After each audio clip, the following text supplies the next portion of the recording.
আসসালামু আলাইকুম। আমি আরিস রাকিবুল হাসান। আজকে আপনাদের নিয়ে যাব সিউলের সবচেয়ে রোমান্টিক আর জনপ্রিয় জায়গা নামসান সিউল টাওয়ার।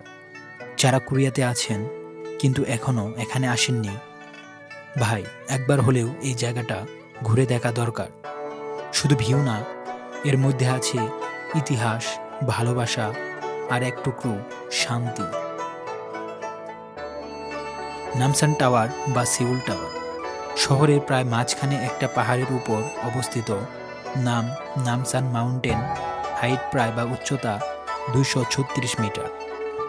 টাওয়ারটা প্রথম তৈরি হয় 1969 সালে, মূলত রেডিও, টিভি ব্রডকাস্টিংয়ের জন্য, কিন্তু পরে এটা হয়ে যায় 1 নম্বর ট্যুরিস্ট অ্যাট্রাকশন অফ সিউল।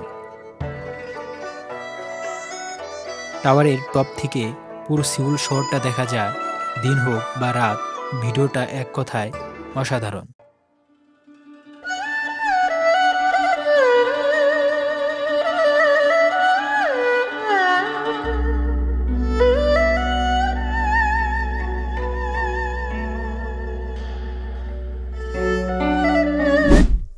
তো আসসালামু আলাইকুম গাইস, কেমন আছেন সবাই? আশা করি সকলে ভালো আছেন। তো আমরা ফাইনালি চলে আসছি আপনার ভালোবাসার রাজ্যে, যাকে বলা হয় নামসান টাওয়ারে আপনার ভালোবাসার পয়েন্ট। সেই ভালোবাসার পয়েন্টে চলে এসেছি। তো সম্পূর্ণ ব্লগ দেখেন। এখন আপনাদেরকে আমি দেখাবো নামসান টাওয়ারটা সম্পূর্ণ ঘুরিয়ে ঘুরিয়ে। আর আমার পিছনে যে তালাগুলা দেখতে পাচ্ছেন, এগুলা হচ্ছে সব ভালোবাসা দ্বারা আবদ্ধ। যার যার ভালোবাসা এই জায়গায় তালা দিয়ে রেখে গেছে আর কি। আপনার তাদের ভালোবাসাগুলো আবদ্ধ করে রেখে গিয়েছে এই নামসান টাওয়ারের ভিতরে। তো আমি আপনাদেরকে দেখাবো সম্পূর্ণ এই নামসান টাওয়ারটা ঘুরিয়ে ঘুরিয়ে। সো সম্পূর্ণ ভিডিও দেখেন, লেটস গো।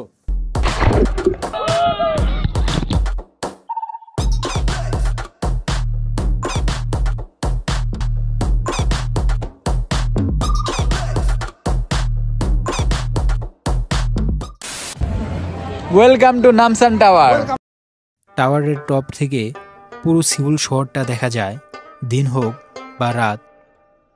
এখানকার সবচেয়ে জনপ্রিয় স্পট হচ্ছে লাভ লক পয়েন্ট। দুনিয়ায় অনেক জায়গায় এই ট্রেডিশন আছে, কিন্তু সিউলের এই জায়গাটা স্পেশাল, কারণ হাজার হাজার কাপল এখানে আসে। নিজেদের নাম লিখে একটা তালা ঝুলিয়ে দেয় ভালোবাসার স্মৃতি হিসেবে। তালা ঝুলানোর সময় একটা ছোট্ট মেসেজ লেখা যায়। কেউ প্রেমের কথা লিখে, কেউ বন্ধুত্ব, কেউ নিজের স্বপ্নের কথা এই জায়গায় লিখে যায়।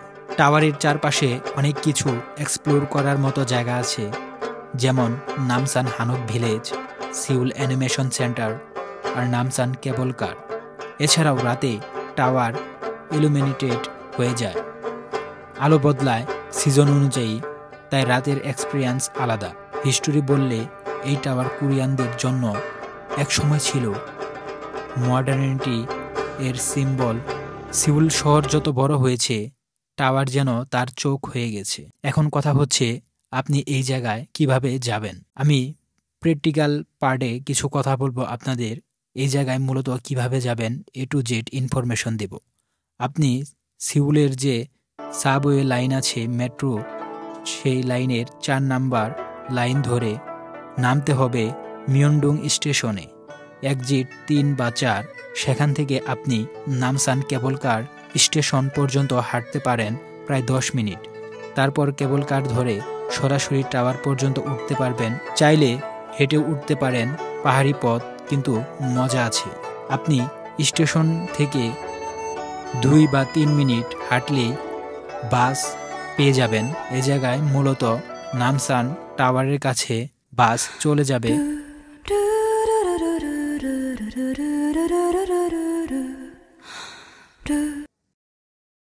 এখন আসি খরচের দিকে।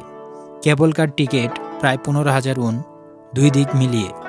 টাওয়ার অবজারভেটরি টিকিট প্রায় 10,000 উন। যদি খাবার খান বা কফি খান তাহলে 5 থেকে 10,000 উন এক্সট্রা ধরুন।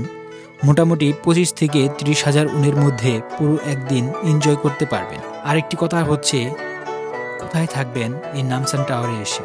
থাকার জন্য সবচেয়ে সুবিধাজনক জায়গা হলো এই নামসান টাওয়ারের পাশে মিয়নডং এরিয়া। এখানে অনেক budget hotel, guest house, hostel আছে, যেমন hotel sky park, Myeongdong, Namsan guest house এই জায়গাগুলো থেকে টাওয়ারে হাঁটলেই যাওয়া যায়। সিউলে হাজারো জায়গা ঘোরার আছে, কিন্তু নামসান টাওয়ার এমন একটা জায়গা যেখানে আপনি শুধু দৃশ্য না, ভালোবাসাও অনুভব করবেন। যারা কোরিয়াতে আছেন, সময় করে একদিন অবশ্যই ঘুরে আসুন এখানে। আর যারা কোরিয়ার বাইরে, তাদের জন্য এই ব্লগ যেন চোখের সামনে থেকেই একবার ঘুরে দেখা হয় সিউলের এই আইকনিক জায়গাটি। তো ফাইনালি গাইস, আমরা দুইজনে চলে আসছি এখন নামসান টাওয়ারের নিচে। আমাদের উপরেই রয়েছে সেই টাওয়ারটা। এর অনেক পুরনো ইতিহাস রয়েছে, সে সম্পর্কে এই ভিডিওতে সম্পূর্ণ ডিটেলস পেয়ে যাবেন, নাকি বলেন? তো গাইস, একটি কথা বলবো যে ওই জায়গায় আপনার পাশে আপনি যে মোবাইলে বা ডিএসএলআর ক্যামেরায় যেটাই হোক, আপনি যদি ছবি তোলেন তাহলে ওই জায়গায় আপনি প্রিন্ট করে বের করতে পারবেন। তো তাকে বললাম যে আপনার যে অনেকগুলো ছবি তুলে দিলাম, তো প্রিন্ট করে বের করেন, স্মৃতি হিসেবে রেখে দেন। কিন্তু সে বলল যে টাকা যেখানে আছে সেই জায়গায় এমডি আবির হোসেন নাই। এটা কি সঠিক? যেটা সঠিক, যেখানে টাকা লাগবে, যেখানে টাকা লাগবে সেখানে হ্যাঁ। আবির হোসেন নেই। এটা কোনো কথা হলো? যদি হয় সেখানে আমি আসি।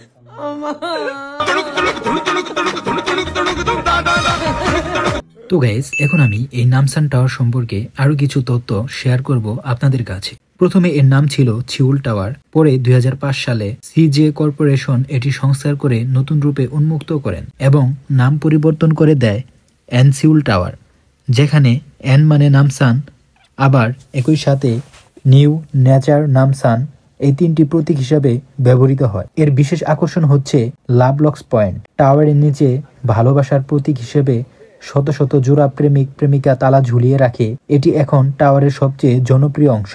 এখান থেকে পুরো সিউল শহরের 360 ডিগ্রি ভিউ দেখা যায়। বিশেষ করে রাতে আলোকিত সিউল একদম জাদুকরি লাগে। অ্যান গ্রিল রেস্টুরেন্ট, টাওয়ারের উপরে ঘূর্ণায়মান রেস্তোরাঁ, যেখানে বসে পুরো সিউল শহর ঘুরে ঘুরে দেখা যায় ধীরে ধীরে ঘূর্ণনের মাধ্যমে। লাইট শো, রাতে টাওয়ারের বাহিরের অংশে এলইডি আলোর শো হয়, যা ঋতু অনুযায়ী ও উৎসব উপলক্ষে রং পরিবর্তন করে। এর ঐতিহাসিক তাৎপর্য হচ্ছে নামসান পাহাড়টি প্রাচীনকাল থেকেই সিউলের প্রতীক হিসেবে বিবেচিত হয়। জোসন সাম্রাজ্যের সময় এই পাহাড় ছিল রাজধানীর কেন্দ্রীয় অংশের সীমানা নির্দেশক একটি গুরুত্বপূর্ণ স্থান। আজও এটি সিউলের ইতিহাস, প্রেম, প্রকৃতি ও আধুনিকতার মিলনস্থল হিসেবে পরিচিত। এখন বর্তমান সময়, আজকের দিনে সিউল টাওয়ার শুধু কোরিয়ার প্রতীক নয়, বরং বিশ্বের অন্যতম পরিচিত ভিউ পয়েন্টগুলোর একটি। প্রতি বছর লাখ লাখ পর্যটক আসে এখানে শহরের সৌন্দর্য দেখতে ও প্রেমের তারা ঝুলাতে। ভিডিও ভালো লাগলে লাইক দিন, কমেন্ট করুন, আর রাকিবুল হাসানের সাবস্ক্রাইব করুন। দেখা হবে পরের ব্লগ ইনশাআল্লাহ।